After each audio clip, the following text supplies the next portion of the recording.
So we know Baroque architecture was part of the effort to of the counter-reformation movement, and initiated by the Church, the Vatican, and especially promoted as an architectural style by the Jesuit missionary. And so the Baroque emphasis on the axiality of the ritual space for church also influenced the construction of St. Peter's.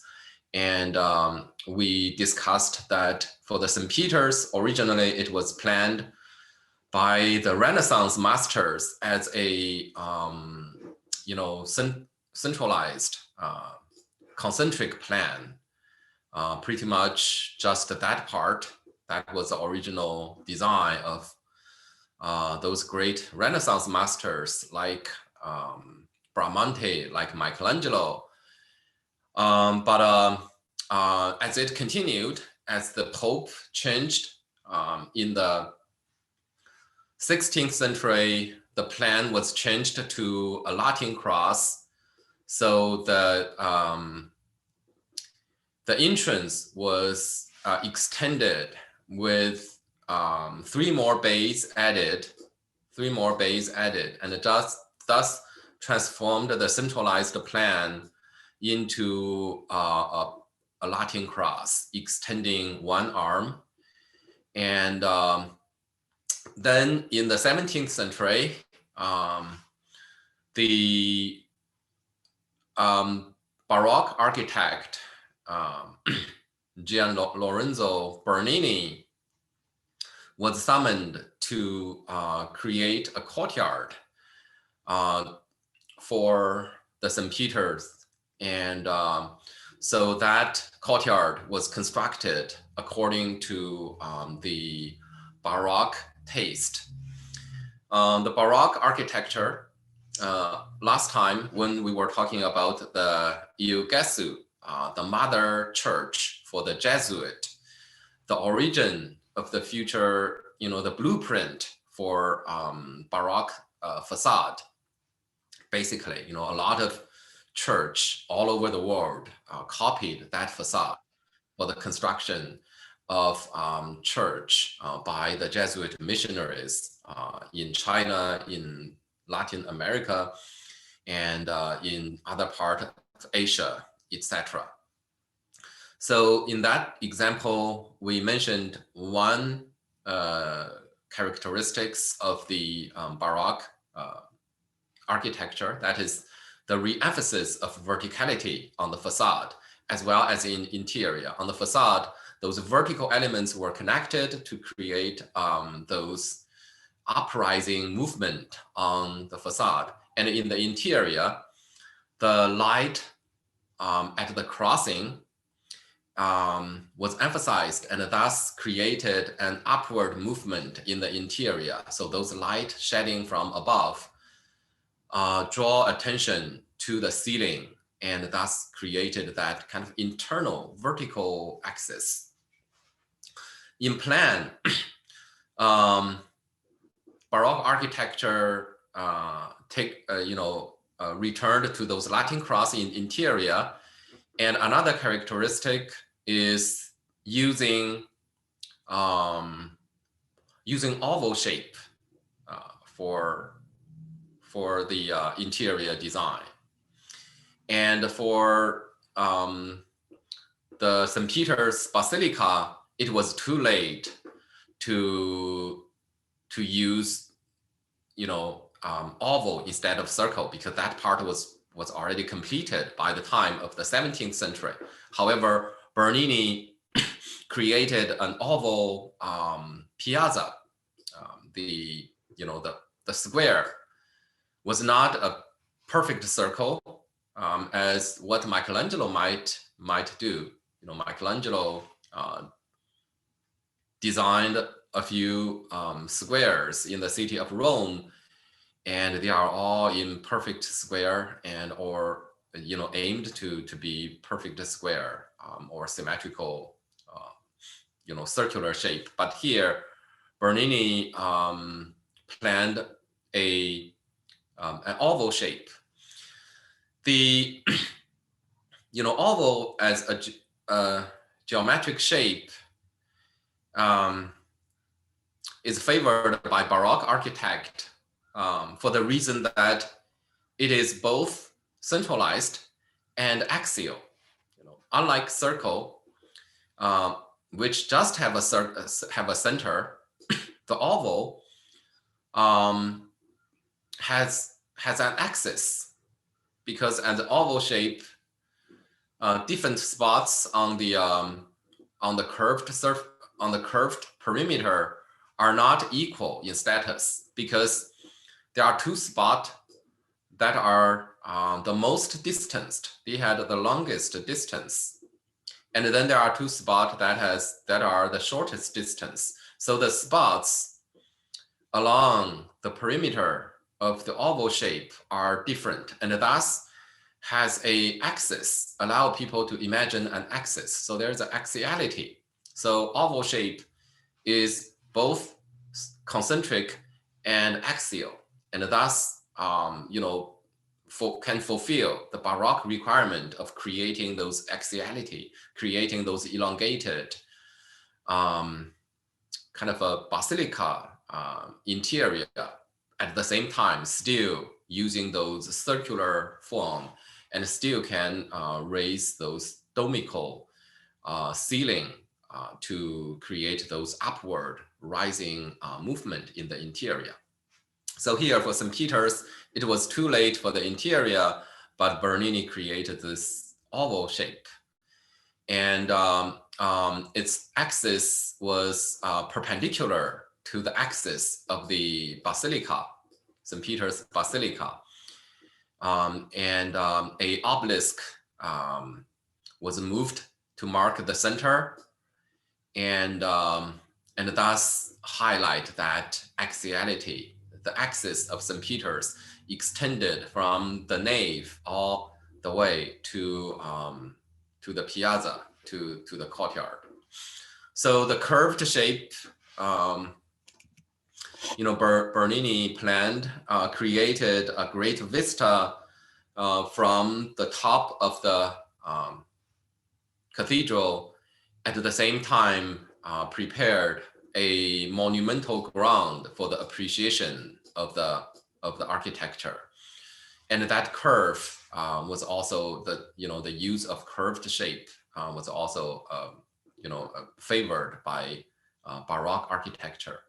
So here, so that curve, oval shaped courtyard was enclosed by a colonnade, and ended by a temple front with gables, and the addition of column to the wall, create that kind of a double column appearance, and which of course does not meet the classical taste of purity, but we know that in Iogetsu, those double column was used, and in the later works by Michelangelo and a Mannerist architect, those coupled columns were also used, kind of the manipulation of classical form for a new formal appearance of architecture.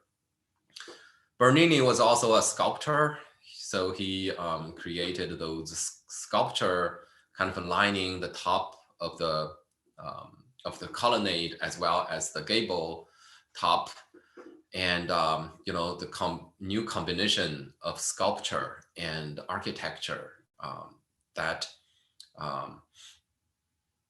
further kind of distract from the classical purity in the architectural image, but something that blending different art forms, blending sculpture, blending painting, with architecture, it's something we will see more and more in later examples, in those quintessential Baroque examples. Those represent the high Baroque in later examples by Boromini, by Bernini, etc.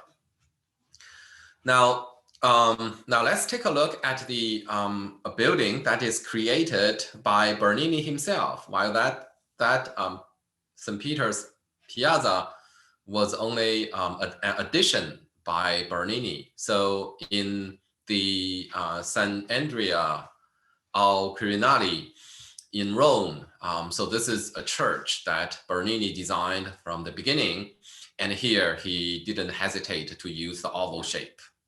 So here he used oval shape to create an interior, which has the benefit of which basically compromise a centralized plan with axiality that can accommodate the new religious need for the sacramental performance, at the same time creating that kind of centralized upward drawing with that centralized plan. So it's an oval shape. And the long axis of the oval, again, is perpendicular to the main axis of the space. So from the street, the walls are curved, which is basically half an oval, to form a welcoming, embracing space, and that axiality is perpendicular to the long axis of the oval interior. And in the interior, the circular shape, right? The oval shape with the center topped by a lantern pavilion, and surrounded by secondary spaces that is formed kind of like a aisle space, but in this case it is a curved aisle space, and each one can be used for more private function, and then the center can be used for the collective rituals for the liturgical purposes, and the altar is put at the end. So this is a very small church, and just to remind you, the Baroque architecture inherited a lot of the earlier tendency in the 16th century, like in the late work of Michelangelo. This is a small chapel designed by Michelangelo in 1564, and the interior was already curved. So the Baroque can be considered as a development from late Renaissance mannerism, as well as the late work of those great high Renaissance masters. So this is on the left is the facade of Bernini's church. I wanted to point out a few things. One is, again, the use of oval shape. Here, the gable is an oval shape, and the roof of the porch is also a oval shape. And the pediment, so he created this curved pediment that is seemingly broken in the middle. And the roof of the porch is in the same shape as the arch above it. And the arch is opened as a window. There's a void. So it looks almost as if that part of the wall is carved from the vertical wall and dropped flat to form this porch.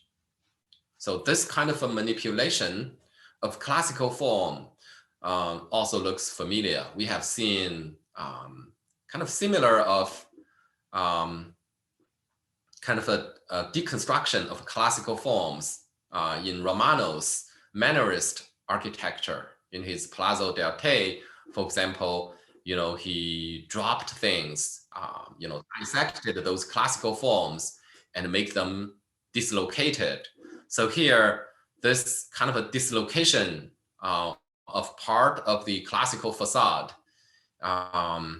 it can be considered as a continuation of those of Mannerism from the late from the 16th century. And on the facade, on the surface of the facade, not only those more sculptures were incorporated into architecture, like here, those sculptural works incorporated into the facade. The verticality of the facade division was emphasized. For example, here on this pilaster, those vertical lines forming those piers that looks like what can be found in the piers of those Gothic church in the 13th century. So those vertical elements were continued from the floor to the roof instead of being broken by the horizontal members. And in the Baroque case, it is a vertical element breaking the horizontal element, and thus emphasizing those upward movement and the verticality on the facade. So another typical kind of Baroque treatment of the facade continued from the Mannerist manipulation of classical form is the redundant kind of a element that you have an arch above a pediment. Yeah, I think we can use this one as well. I'll use this image. So you have that pediment, and you have an arch. And then you have another pediment, right? So this kind of a classical form in Greek and Roman architecture, you don't see this kind of overlapping because they are not structurally necessary with these basically supporting, upholding elements overlapping one on top of the other. So that structural logic was sacrificed, was compromised, and in favor of a architectural image that has more movement on the surface. The interior, we have the similar kind of upward drawing of attention. The dome supporting a lantern. Both the drum of the dome and the drum of the lantern pavilion on top are opened with windows, and those windows are visible only when you are standing in the very center and looking up, because of the aisle, the cornice of the aisle would block those light. So if you are standing off center, so these protruding element would hide those light sources. And for the lantern pavilion, the light source is entirely invisible. You don't see where those light come from at all. You just see a bright circle under that lantern pavilion. So the hidden source of light is another characteristic of Baroque interior. And this is an early example, and it is going to be more and more sophisticated, and the lighting effect become more and more mysterious, and thus creating those invisible source of light representing divine revelation, and that draws people's attention to that upward movement, that mysticism existing above. So this is another another great architect for the Baroque age is Francesco Boromini. Like Bernini, Boromini is also both, just as famous an architect as a sculptor. So he's also a sculptor. So this is his design of the San Carlo Arli Quattro Fontane, which is located at a corner of a block, right? So these Baroque church are, the Baroque churches are mostly constructed. So this is also important. Baroque churches are mostly constructed in metropolitan areas, in the city, in big city. For those Jesuit missionaries, their aim was to convert a whole population. The most effective way is to plant a church in a popular city. Thus, those Baroque churches constructed in China are in such metropolitan, like in Beijing, in the city of Guangzhou, and they are all in big cities. So same is true for Europe. Baroque churches are often constructed in those urban center. So their site was limited. They had some limitation. It was not like they were given a huge piece of land to build a church, important, a main cathedral, like the case of the St. Peter's. There are some Baroque church, with more generous site. For example, in the Mexico City, they were able to, erase a whole Aztec sacred center and build a new cathedral there, or in Peru. That is not the norm. Very often Baroque churches were, constructed in busy urban center, and their site was limited. This is the case of the San Carlo by Boromini. So it occupied a corner of a lot of an urban block. So facing two streets at an intersection. So there was a, Bernini here combined architecture with sculpture, not only in the interior, but also at the interior. So he created all the four major fountains that is located at the four corners of the intersection, and incorporated that fountain into the facade, exterior facade of the architecture. Quattro Fontane, four fountains, and San Carlo has one of those fountains. So San Carlo is a kind of a monastery for which the church is only part of it. It is like a 1/4 of the whole complex. The whole complex include a cloister, kind of a colonnaded cloister, and also a garden, right? So that is, like a monastery where you have a cloister, you have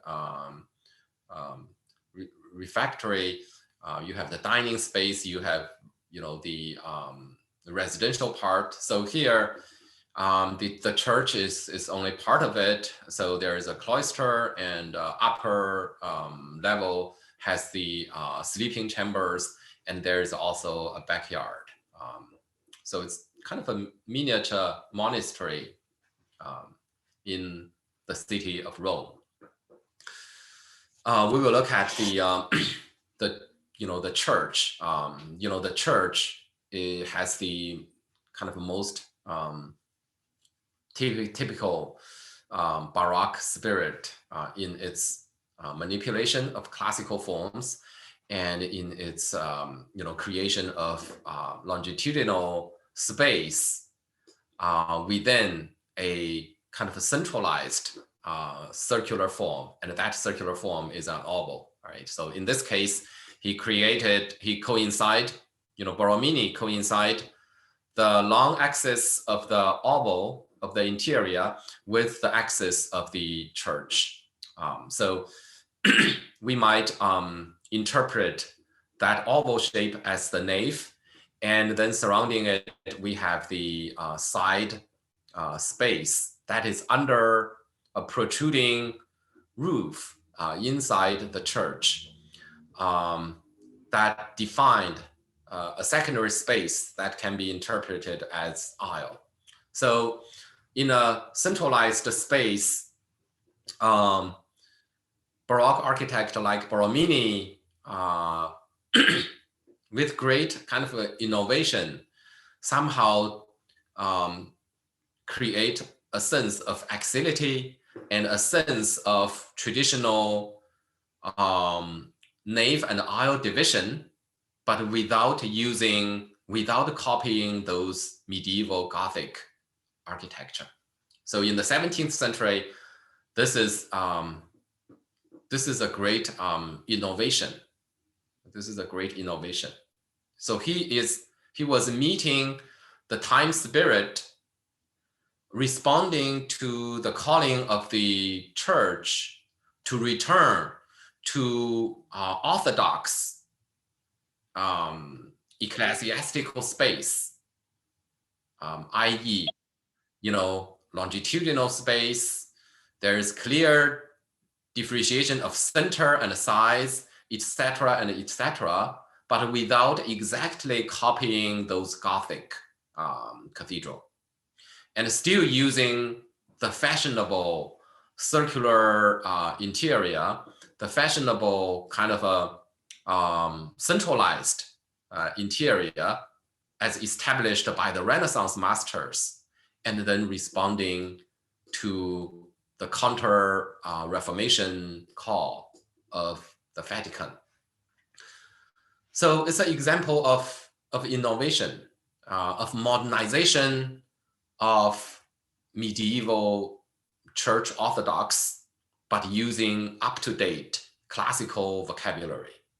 I think we can understand Baroque in the 17th century in these terms. So that's the interior. You don't find any straight line. Everywhere is curved, but you still have a strong sense of axiality, and that is targeting the altar at the back, and then the side that create a sense of cross, right? So there is the short axis of the oval shape with the help of the wall treatment create another arm, and thus a Latin cross was defined in the interior. So on the facade, all the vertical elements are lined up to create an upward movement. At the same time, sculptures were incorporated with architecture everywhere, and without compromising the kind of architectural movement. And those carvings and those sculptures also helped to highlight, religious symbolism and patronage of the building. So there at the corner, we have the fountain and Bernini's sculptural creation, incorporating that corner of the facade with the sculptural work. And empty niches that should remind us the late work of Michelangelo that can be considered as the origin of the, one of the origins of the Baroque. The bell tower, and rising on the left side of the entrance. So here we have the entrance and the bell tower, and that is the lantern pavilion And the window is visible in this slide, but that window is invisible from interior. So standing along the axis, you truly have a sense of axiality and the sense of a central nave and the side aisles, defined by the columns and the side spaces. But looking up, you have a upward drawing by the light from the lantern pavilion. And the window is only visible when you are standing in the center. So, from the previous location, you see the light shedding down from above, but the source of light was remained invisible. And the same is true for the light sources for the central dome. So there are openings which you don't even see from relatively close to the center, but there are openings, there are light coming in from those directions, and that is the Baroque interior treatment. So it manipulates those light effect and somehow created a drama with the light, and especially good at hiding the light to create that mysterious light effect to create a kind of vertical, create those vertical movement in the interior. So, for the oval dome, the question still exists, how to transform a relatively kind of square-shaped plan into a circular formed roof. And here, Baroque architecture also kind of blend the difference between squinch and pendentive. We talked about two methods of transforming square into circle.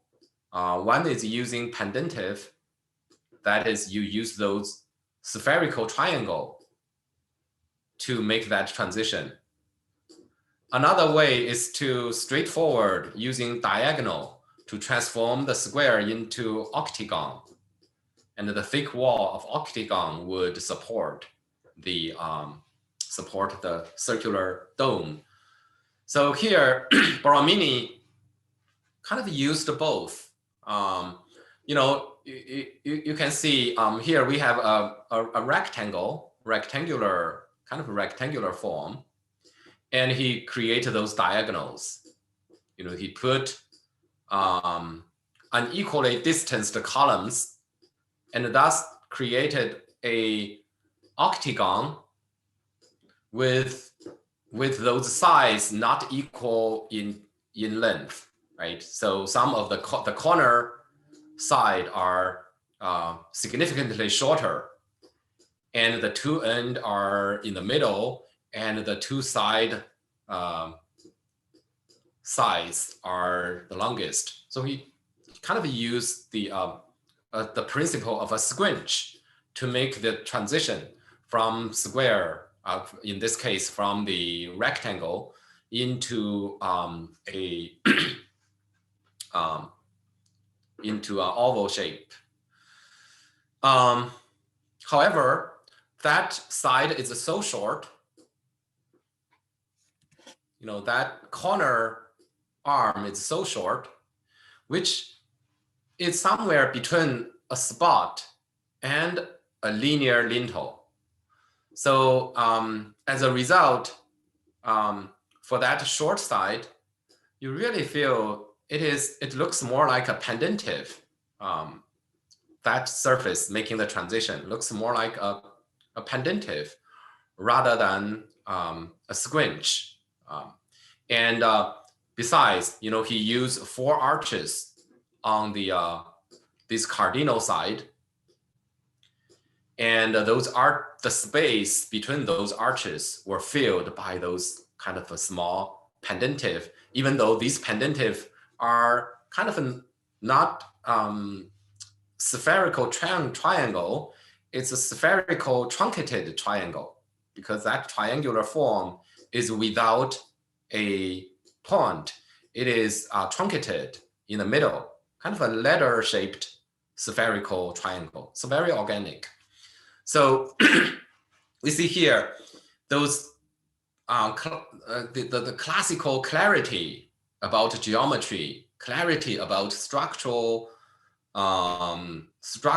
principle are compromised here, and thus creating a very organic form. And those curves protruding helped to hide those light from the side. And at the same time, he created a transitional system that is somewhere halfway between squinch and pendentive, and kind of creating something more organic. And it's the same phenomena that we might use to analyze some of the late work of Michelangelo, but in the Baroque, they were carried most thoroughly to apply to both interior and exterior. So here, looking directly below, look up, and you see that upward drawing of that bright dot in the middle, created by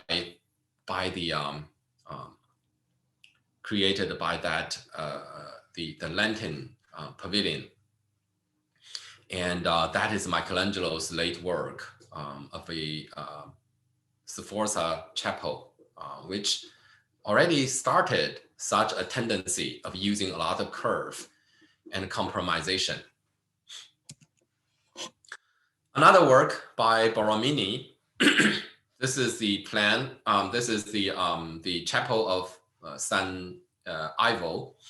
San Ivo belonged to a college, belonged to a bigger campus, and so like other Baroque architecture in the city of Rome, its site was limited. So he was not meant to create an independent architecture. Rather, he was mainly creating a facade. So this is the characteristic of Baroque architecture, like the medieval Gothic church, that the west facade is the most important one. In Baroque architecture, very often there's a dominating facade, unlike the kind of a high Renaissance architecture that highlight concentric form, single out the individual geometric integrity of the architecture to be appreciated from outside, like Michelangelo's St. Peter's Cathedral, that was meant to be walked around to appreciate all those different faces. Baroque architecture, usually there's just one facade that is meant to be fully appreciated, while the rest of them are very relaxed. Part of the reason is because the other sides of the building were hidden, and only one or two facades are meant to be looked at. And but that is not all. It's sometimes even other facades were exposed. The attention was focused on just one. For example, the Quattro Fontane, you can see, Boromini basically designed a screen to cover that part. The other side was also exposed, but he simply left them.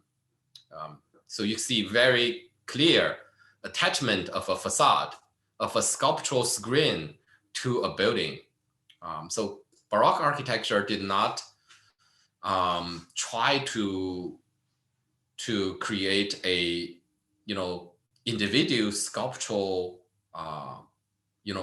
did not create architecture as a self-sufficient big sculpture, even though it incorporated a lot of sculptural work into its facade.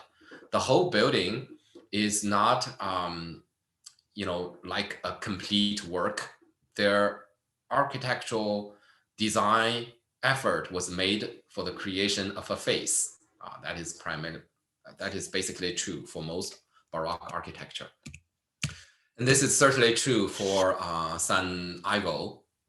So because only one facade is visible, the other were hidden by other buildings, surrounding buildings of the college. So, so here he created a symmetrical facade, but highlighting that kind of verticality. The lantern pavilion is most visible, especially because the facade is curved in, and thus made the lantern pavilion, closer to the entrance and visible from afar.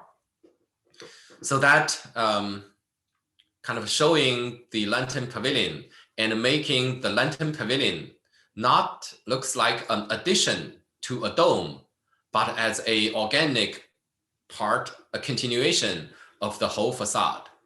And he did very successfully in that attempt. Right?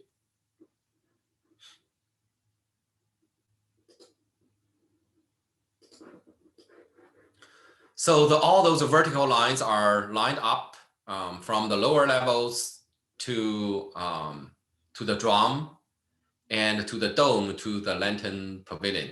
So all those vertical elements lined up and created that kind of vertical rising. So the interior, he used geometry and used kind of two intersecting triangle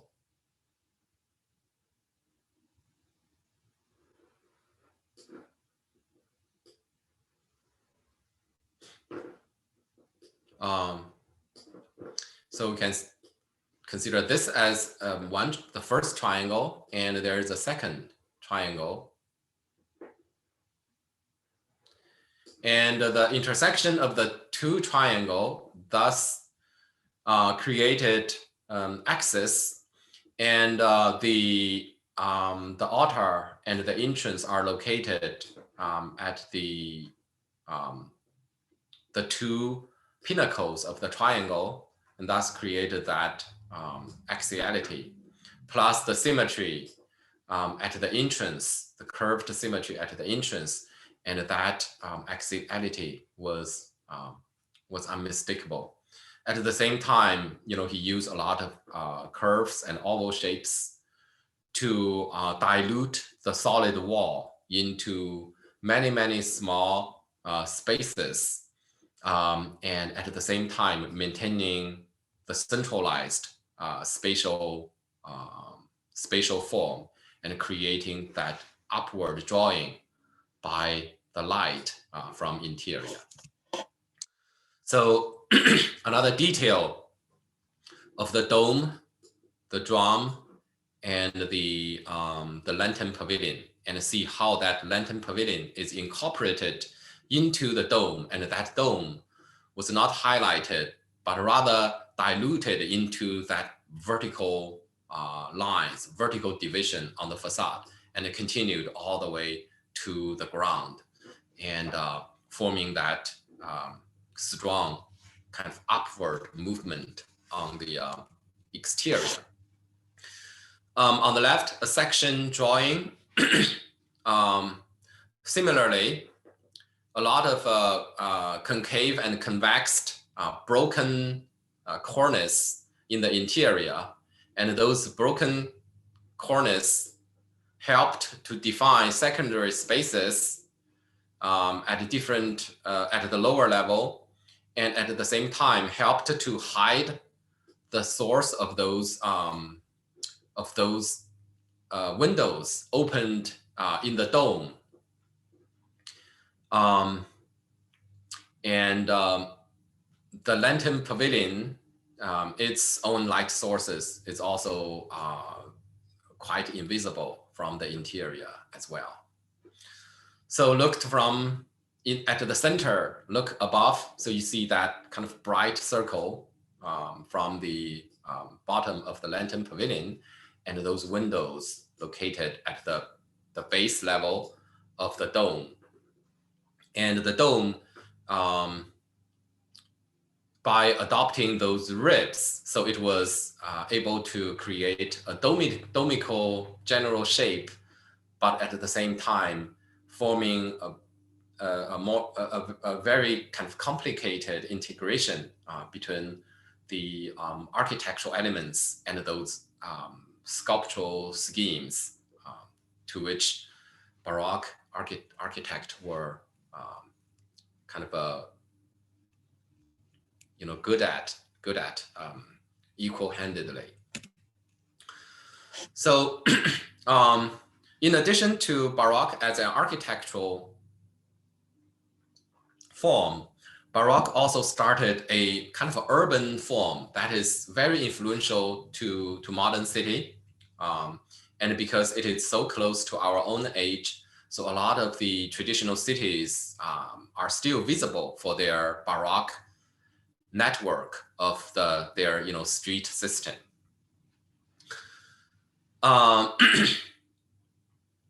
So let's take a look at one of those urban form, an urban square, Piazza Navona in Rome. Piazza Navona was expanded and refurbished in the 17th century. And here is the aerial view of it. And there, before the reconstruction, there was a square. However, its form was irregular from this engraving from the late 16th century. You can see Piazza Navona was irregular in shape.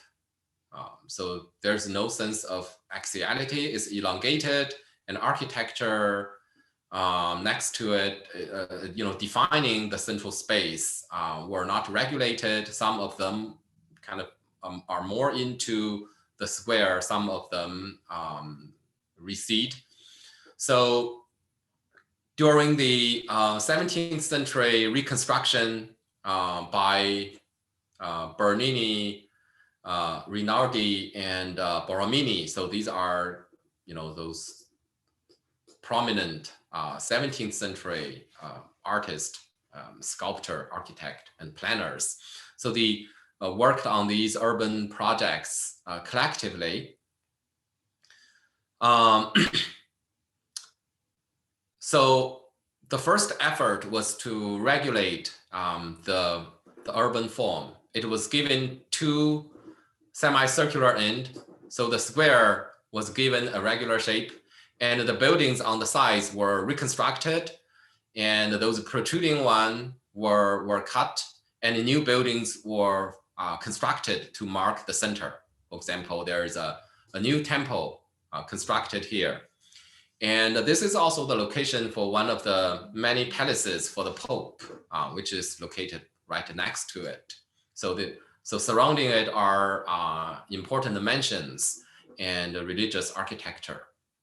So it was given much more formal geometric shape, and the square geometric shape highlight axiality. And Bernini was also commissioned to create central piece for to mark the different location, geometric centers of this elongated oval shape. It's basically kind of two oval shape added to the end of a stretched rectangle.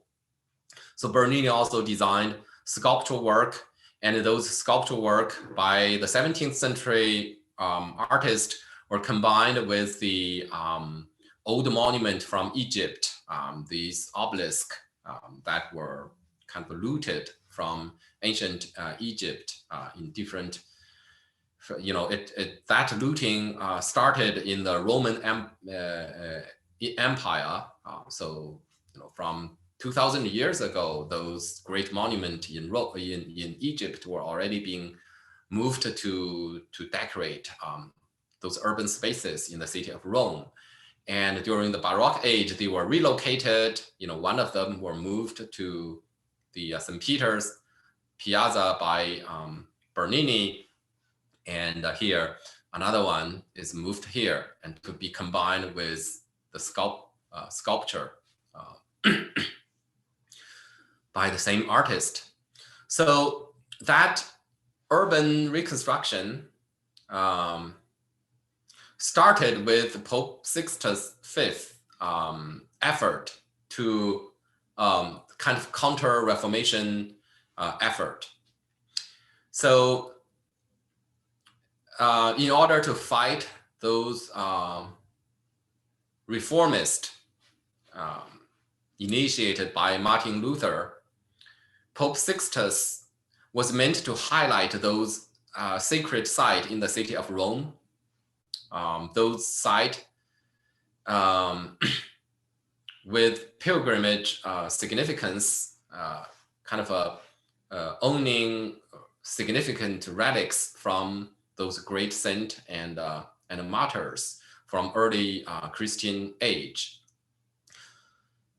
Straight avenues were created to connect those major pilgrimage sites and the church to encourage people to visit those sites sanctioned by Vatican, by the Pope.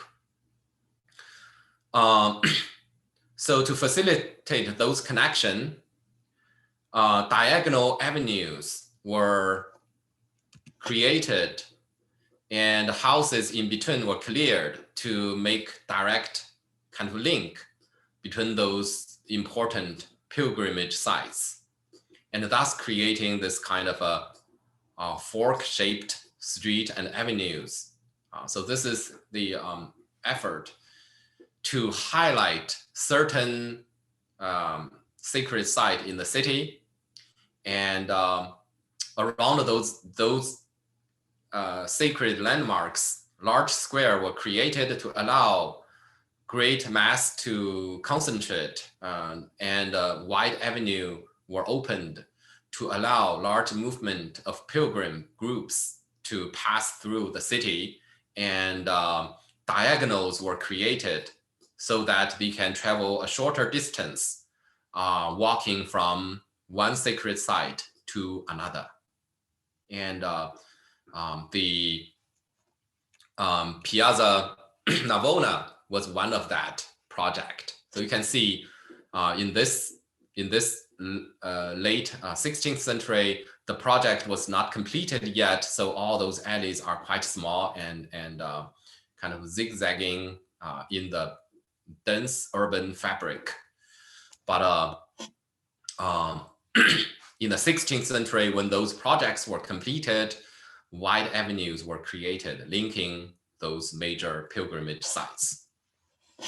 So this is the completed piazza, Bernini's work, and the fountains, and the regularized facade for the piazza.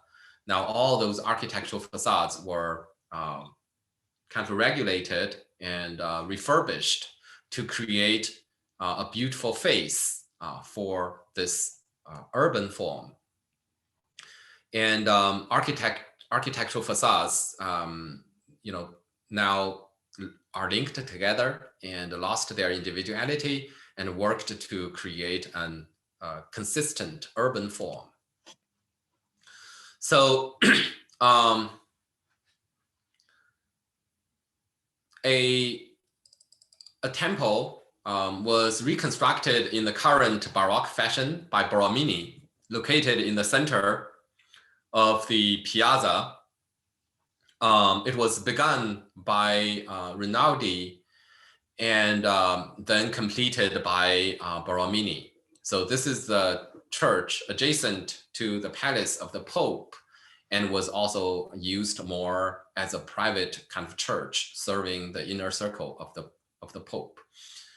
So it was kind of created like a miniature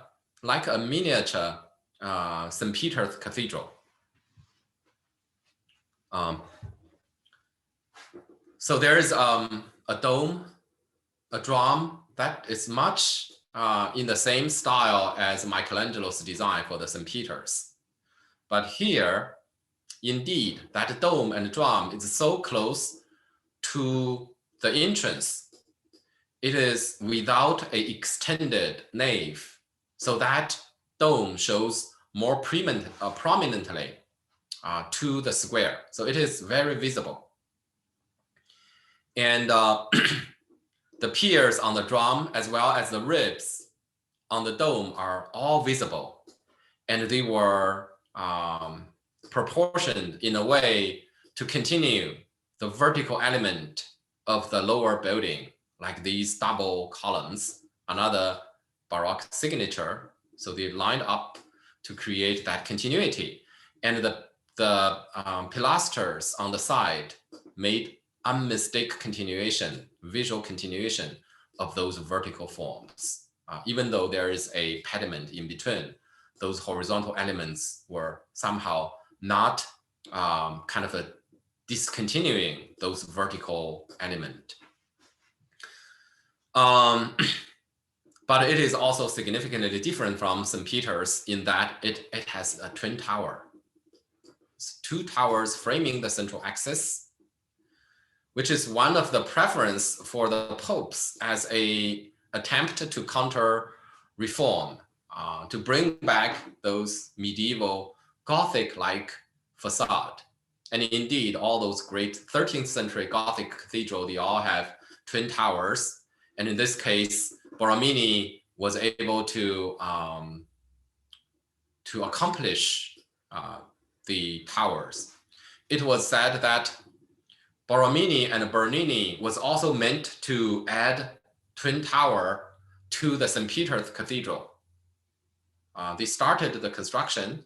However, during the process of construction for the giant towers framing the entrance of St. Peter's, cracks start to develop in the interior, and the project was dropped because the adding of those would somehow somehow the base was not prepared for additional weight and would harm the stability of the whole church. So for 17th century Baroque architects' imagination, the ideal form of St. Peter's would also to have those twin towers rising symmetrically on either side of the main entrance. And they managed to accomplish one in a smaller scale building, like the St. Agnes in Agni. Let me erase that too, so that you can have a better look at this Baroque facade. And this represents a large-scale Baroque church that tried to compromise Renaissance classicism with kind of a medieval Gothic verticality, and kind of bring back some of those medieval element. And such a facade like this can be observed in a lot of larger churches built in the 18th century and 17th century in Eastern European cities and in Latin America as well, whose Baroque churches all have twin tower as well.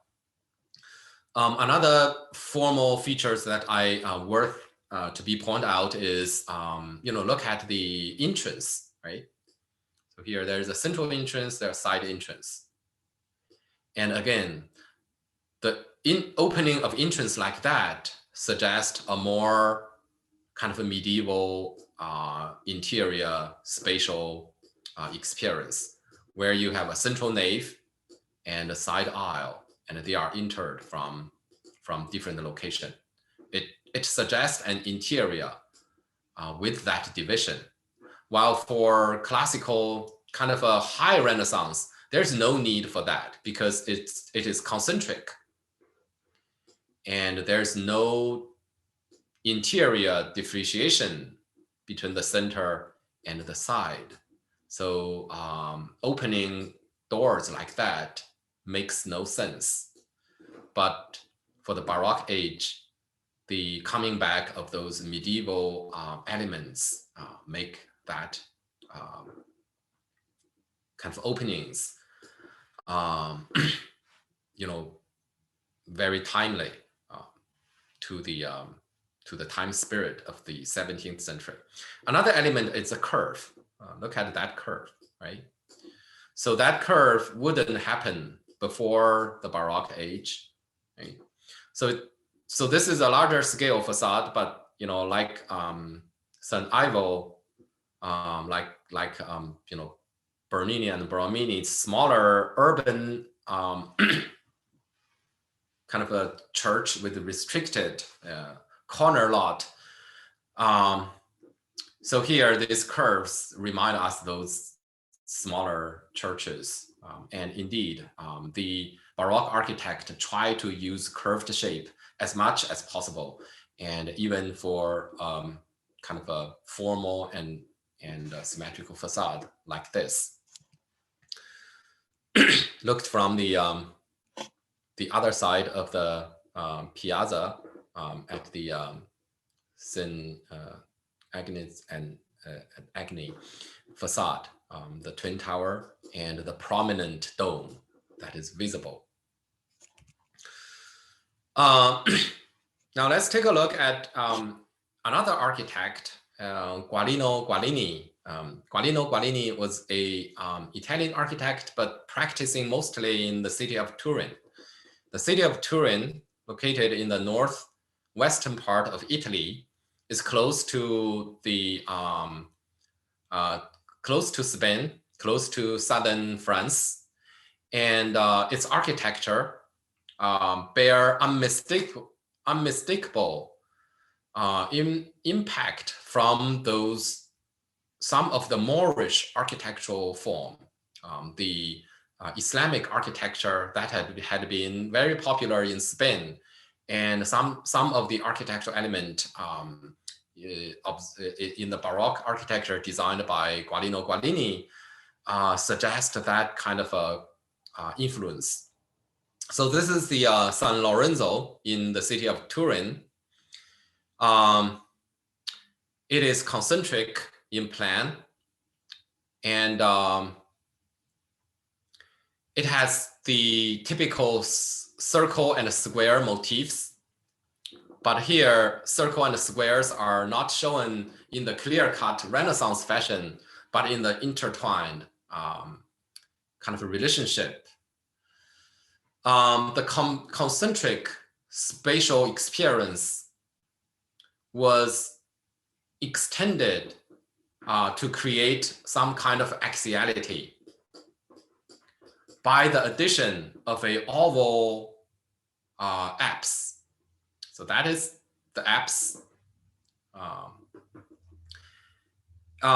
So with that addition, a kind of a longitudinal axial space was created within that centralized one. And the placing of columns supporting protruding cornices and pediments created a feeling of side space that can be interpreted as aisle. So again, here we have a Baroque space, but it allows to be interpreted as going back to some authentic, medieval architectural spatial experiences. But it is unmistakably a Baroque design. Even though there is a general square and circle motif, you don't find a single straight line anywhere in the interior. So everything is curved, and there are a series of oval shape, not only in the apse. The apse further expand into lower spaces, and you find another oval in the ceiling. So you have that kind of a connecting of those circular and oval shapes by a strong axis. And then there is a kind of a narthex, the entrance transition added to that, further highlighted the axiality of the space. The most interesting part of this is the ceiling. So Guarino use interlacing ribs to make transition between the square and square bottom and the circular top. So this can be observed in the plan, for which the ceiling elements are indicated by those dashed lines. So all those dashed lines indicate what is going on in the ceiling.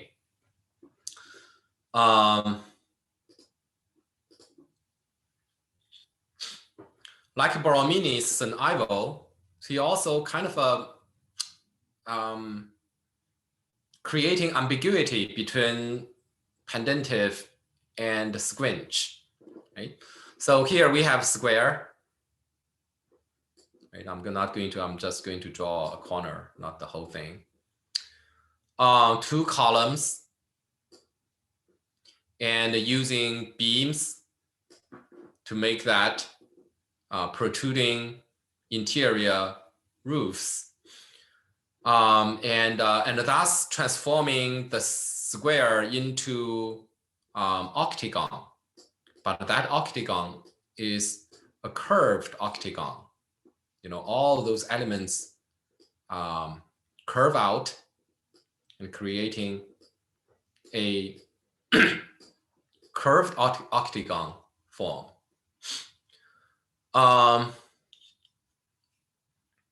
And from there,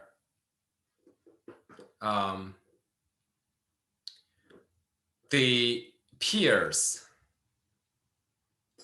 the inner piers, created another kind of a layer of space. And those piers further divide the space into another octagonal shape, supporting an octagonal drum above. And from that octagon, he created those ribs, and the ribs connect every 3 sides. For example, there's a rib bridging from this pier with this pier. And all those piers are connected with others in that fashion.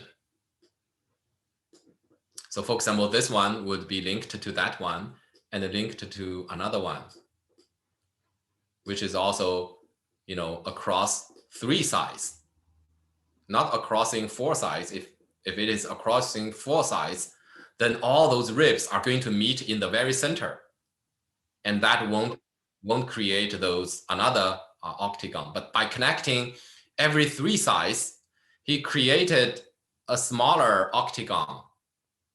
The intersection of those ribs form another smaller octagon, and that smaller octagon created the base for the lantern pavilion, right? So that's basically the roof structure.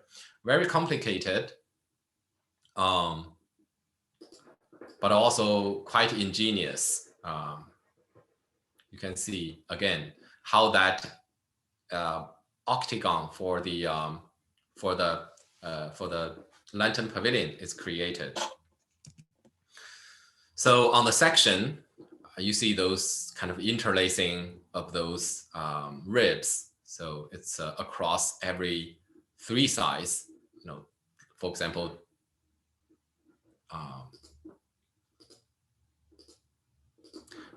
this arch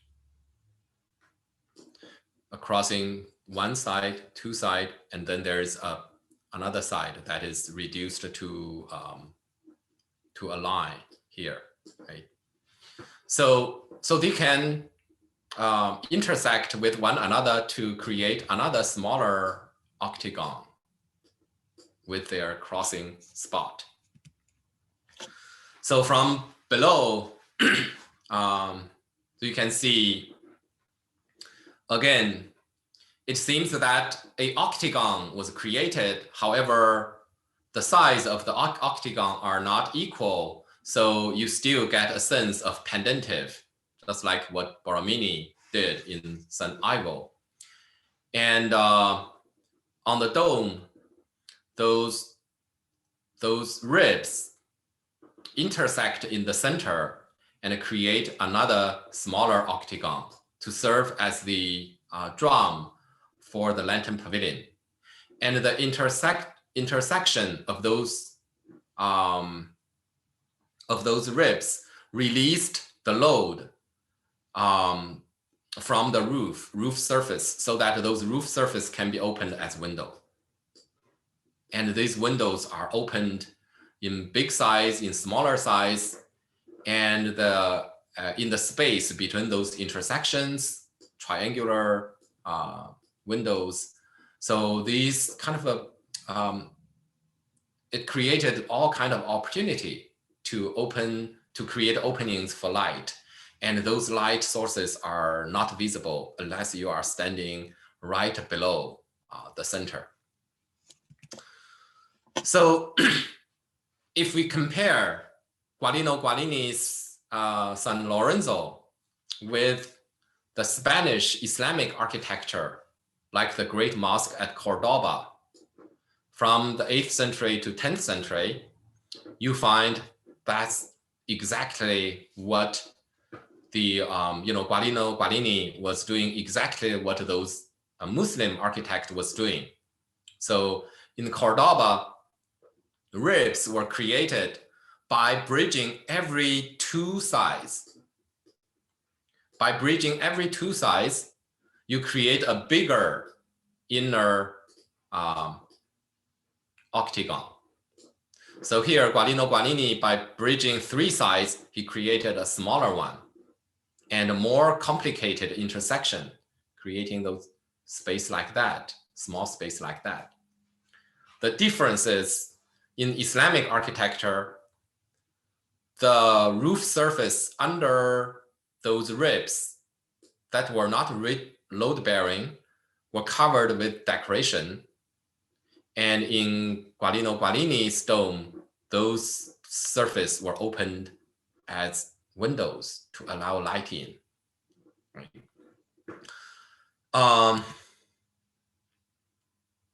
So finally, I'm going to show you another example by Guarini, pretty much the same manipulation of the structure and using interlacing ribs to create opportunity for light opening and thus create that kind of upward drawing in the interior. So this is the cathedral chapel of San Sidone also in Turin. So the most dramatic part is also the central dome, where in this case, he used those arches, and those arches were created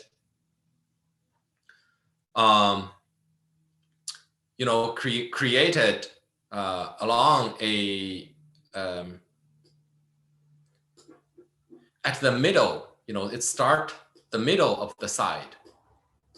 Every upper arches were starting with the middle point of the lower plan. The lower the side of the lower arches, and thus created a kind of spiraling effect in the interior. So basically, if we kind of complete the drawing, so say, this is the base for the lower arch, I'm drawing just two sides like there. But for the upper level, the arch were raised at the apex of the lower arch from there. So if we cast it down, it is from there, the upper arches. And similarly, what is put above this arch, on top of it, it starts from the keystone of that arch and rise up. So that is, cast in plan, it shows like that. And in reality, in the effect, it creates, that, dazzling effect. And all the space under those arch can be opened for light. So you see the arches and the arch above, bridge the two keystone, and then the arch above bridge that keystone. So it basically goes like that, and creating that spiraling effect in the interior.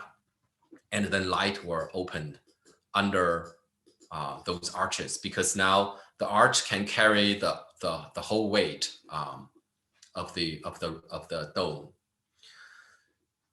It has a very similar effect as the muqarnas in Islamic architecture that we have seen, for example, in Alhambra. The structural element were explored to its extreme to create those decorative effect. And those decorative effect had the logic of kind of structural rationality. So this is what it looks from below, and you see a dazzling display of light and arches, and that's the kind of the effect of Baroque architecture was meant to achieve. And in this case, it is combined with the kind of Islamic muqarnas to create quite a great virtuoso display of light. Now let's look very briefly the Baroque influence in architecture. Baroque initiated in Italy, but it influenced much of the world, carried to different parts of the world, not only in Europe, but also to Asia and the Americas. So this is one in Austria. So you should be able to see those Baroque element of the Twin Tower, and also the curves and verticality, and the dissected classical elements like the broken pediments, etc. And the interior, same thing. Those cornices are not continuous, rather they curved and they were broken, and those vertical connections are more highlighted. And then the central light at the crossing. These are all kind of Baroque features in architecture. This one is in Vienna, and so it should remind you the St. Agnes in Agni at the Piazza Navona, right? So those curves in the wall and twin towers, prominent dome, verticality, etc. And here those two columns, like a miniature column of Trajan from the Roman Empire, were put in the concaved area of the wall. So here we have the interior, hidden light, okay? And this is from the Czech Republic. So I think I don't need to speak much. You should be able to see those Baroque features in this facade like that. And this is the reconstructed Cathedral of Santiago de Compostela. And this church was, this is a medieval church, because we know the whole Baroque pilgrimage movement was triggered by the discovery of the relics of St. James in this church. So its plan is pure kind of a Romanesque. But the facade was completed in the 18th century. So a Romanesque church was given a Baroque facade. So that facade was 18th century. It has very busy sculptural programs. And this facade also influenced the Baroque architecture in the New World. So the Mexico City, Cusco, the Panama City, all those cathedrals from the 17th century, 18th century, 19th century, bear great similarity to this Baroque facade in Spain. And in China, Baroque architecture constructed in the 18th century,